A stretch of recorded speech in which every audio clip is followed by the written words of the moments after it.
COVID-19's threat to European unity. Gayle Tzemach Lemmon is an adjunct senior fellow at the Council on Foreign Relations.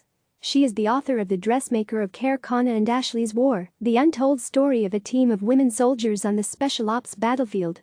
Her next book, for Penguin Press, is set in northeastern Syria on the women who fought ISIS. The views expressed in this commentary are her own. Read more opinion at CNN. The European Union is a political long shot of an experiment that has survived all manner of existential threats this century: the migration crisis of the past half-decade, the 2008 financial crisis, and the years-long north-south divide within Europe over who should pay to resuscitate the Eurozone's economies, the 2005 votes of no to the European Constitution, and, of course, Brexit. But the pandemic now underway may present the biggest risk to the political project of European unity, as countries still smarting from the bruises of 2008's economic devastation figure out how to fund economic recovery efforts across the continent. Today the question of whether coronavirus will do what all those other crises could not, dismember an effort to create a peaceful, prosperous, political power, remains open. And it is up to Europe's leaders and their citizens to decide how much sacrifice they are willing to make collectively in this moment of nation-first sentiment to save it. The moment now requires open wallets as well as soothing words. After wealthier countries dismissed the idea of corona bonds to fund economic recovery, EU nations most impacted by COVID-19 eagerly await the European Commission's economic recovery plan. Whether that plan will possess enough economic oomph to deliver real help is not yet clear. The European Union, despite its name, is made up of member countries struggling in a slew of different and lopsided ways to recover from both the public health devastation and the financial downturn it wrought. The size of the plan and the verdict on who pays for it will tell us a lot about European unity and whether the EU as we have known it can survive this crisis. To succeed in continuing an experiment that has brought enduring peace, even while facing political turbulence, the divisions between the countries suffering the most from COVID-19, including Italy, Spain, Portugal, and France, and those that have felt the virus's impact less, namely Germany and the Netherlands, among others, will have to be confronted, not skirted. European leaders will have to deliver an explanation of what, truly, are the benefits of EU membership after the opening weeks of the coronavirus crisis did more to promote the idea of a divided states of Europe than anything else.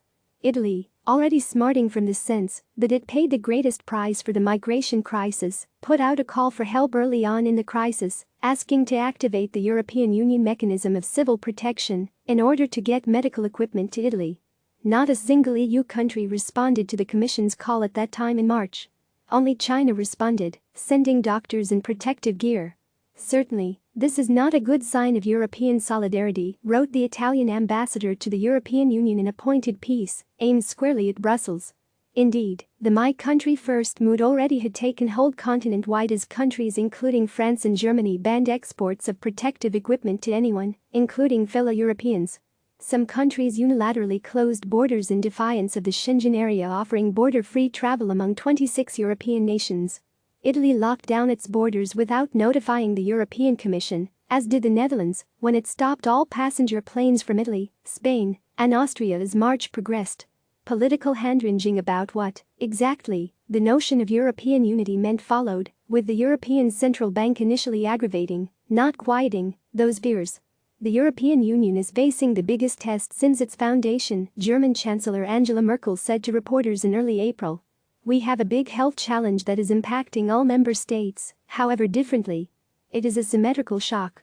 Since those first difficult weeks, the European Union and its Brussels headquarters have moved to address the political tremors brought about by the health crisis. Germany has taken in some French and Italian coronavirus patients. The European Central Bank has aimed all its firepower at the economic aftershocks of the pandemic. And the European Commission has unveiled some assistance packages targeting those hardest hit. Still, the greatest test is to come in the next few weeks. The central question: who funds the get-well dollars needed to push economies on life support back into good health? The EU's Economic Commissioner, Paolo Gentiloni, argued last week that Europe's recovery fund should total about 10% of our GDP, that is about €1.5 trillion. The details will matter, and they will be hard to reconcile as the Haves remain as averse to paying for the have-lesses as they have always been.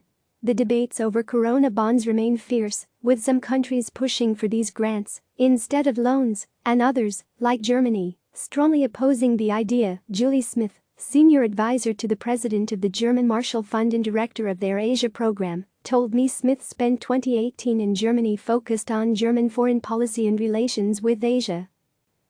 Either way, if Germany folds and gives in, or if it holds steady and refuses, anti-EU sentiment will likely rise.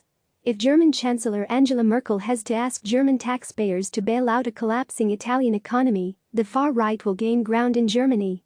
If she refuses, anti-EU parties will surge in Italy as Italians conclude that EU membership counts for nothing. Can the EU come up with a fix that keeps everyone happy? Perhaps, but it's a tall order.